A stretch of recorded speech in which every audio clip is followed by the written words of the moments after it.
வணக்கம் மக்களே, உங்கள் வீட்டு செல்ல பிள்ளையாக நினச்சி ஒரு வாய்ப்பு கொடுங்க. வீடியோவை லைக் அண்டு ஷேர் பண்ணுங்கள் மக்களே. இன்றைக்கி வந்து பார்த்திங்கன்னா ஒரு 150 கிலோ காய்கறியை வச்சு அவியல் தாங்க பண்ண போகிறோம். அதுக்கு தேவையான எல்லா காய்கறியும் வெட்டி எடுத்து இந்த மாதிரி கடினமாக வேகக்கூடிய காய்கறியை வந்து முதல் லேயரில் போட்டு வச்சுருக்கோங்க.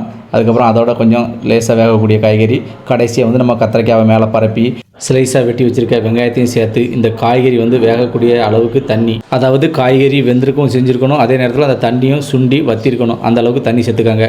கூடவே ஒரு 1.5 கிலோ உப்பு சேர்த்துக்கிட்டு இதுக்கு மேலே வந்து பார்த்திங்கன்னா நம்ம வந்து ஜீரகம் வந்து ஒரு 3/4 கிலோ அளவு ஜீரகத்தை இந்த மாதிரி பவுட்ரு பண்ணி நம்ம சேர்த்துக்கிட்டோம். அதே மாதிரி பார்த்திங்கன்னா இடித்த வெள்ளைப்பூடு ஒரு 1 கிலோ அளவுக்கு சேர்த்துக்காங்க. அதே மாதிரி வந்து சின்ன வெங்காயம் ஒரு 1.5 கிலோ அளவுக்கு இடித்து அதையும் சேர்த்துக்காங்க. கூடவே நம்ம இடித்து வச்ச பச்சை மிளகாய், அதாவது ஒரு 1.5 கிலோ அளவுக்கு பச்சை மிளகாயை இடித்து வச்சுருக்கோம், அதையும் இது கூட நல்லா சேர்த்துட்டு மேலே வந்து நல்லா கருவேப்பிலையை வந்து நல்லா தூவி முடித்த பிறகு ஒரு 150 கிராம் அளவுக்கு மஞ்சப்பொடியை சேர்த்து, கூடவே ஒரு டப்பா பெருங்காயத்தூளையும் சேர்த்து இலையை போட்டு நல்லா மூடி போட்டு அந்த ஸ்டீம்லேயே வந்து எல்லா காய்கறியும் நல்லா வேக விட்டுருந்தோம்.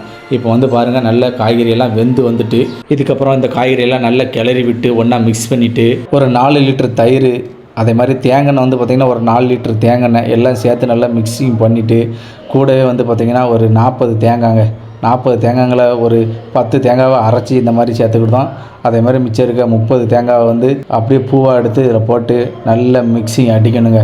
நல்ல சூடு வர்றக்க 2 பல்ட்டாவை போட்டு நல்லா கிண்டினீங்கன்னா அவியல் வந்து நல்ல மிக்ஸிங் ஆகி வந்துடுங்க. அப்புறம் வழக்கம் போல் கடுகு, கருவேப்பிலை, வத்தல் போட்டு தாளிச்சிங்கன்னா அவியல் சூப்பராக ரெடியாக இருக்குங்க. தேங்க்யூ.